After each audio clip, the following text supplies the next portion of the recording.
สวัสดีพ่อพี่น้องสู่ขู่สุคนมื้อนี้พบกับบ๊อบบี้เช่นเก่าเช่นเคยพี่น้องมื้อนี้มาเมนูแซ่บคือเก่าพี่น้องกินยำใดแซ่บยำนั้นพี่น้องมาสู่ขู่สุคนทั้งพี่น้องทั้งฝั่งลาวฝั่งไทยอาหารสิงโตพี่น้องมื้อนี้ได้สินสดๆมาพี่น้องซอยแบบลูกเต๋าเลยพี่น้องเด้อลูกเต๋ามันสิแซ่บพี่น้องกับคะน้ากับ30 กีบพี่น้องโอ้ตับสดๆเนี่ยโอ้ตับสดๆเลยพี่น้องมาคำแรกแห่งมานพี่น้องมาทางฝั่งลาวฝั่งไทยตับก่อนเลยโอ้อืม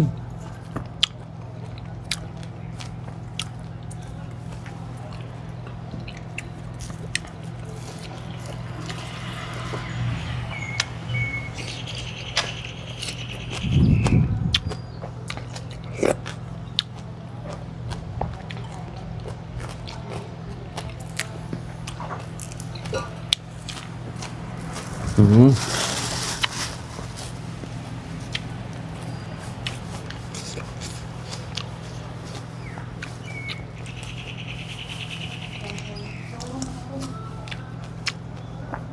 ม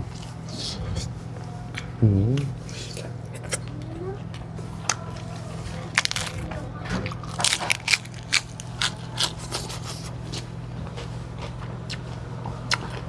อืม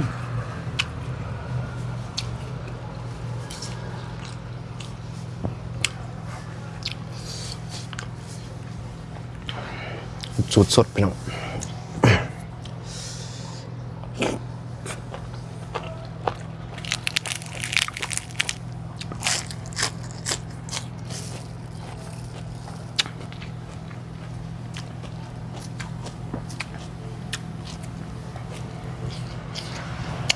หอมมาแบบเป็นต้นเนาะมันแซ่บอืม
พุงเป็นต่ำพี่น้อง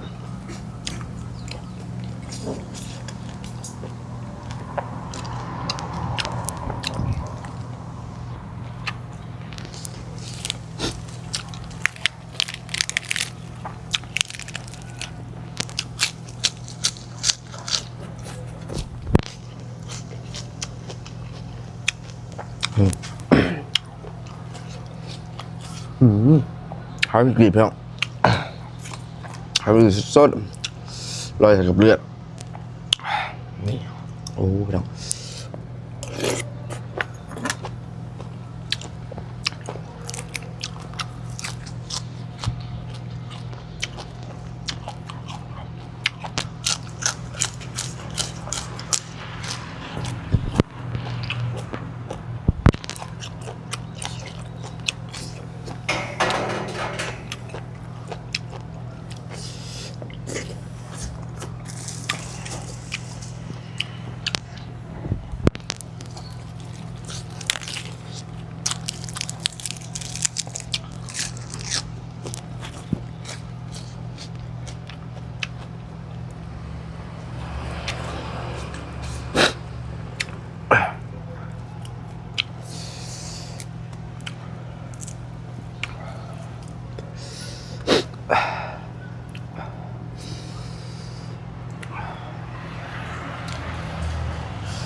ค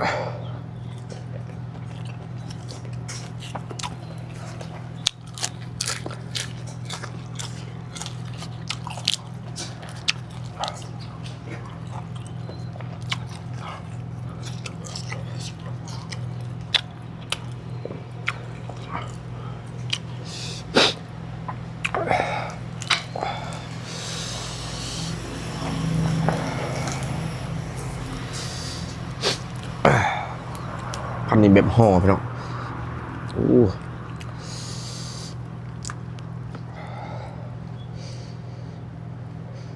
คำตาสวด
ชุด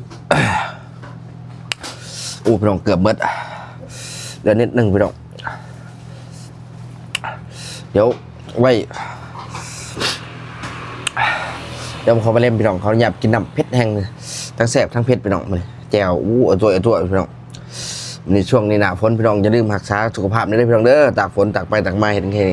เบียกเห็นงานกันเลยแจ่วพี่น้อง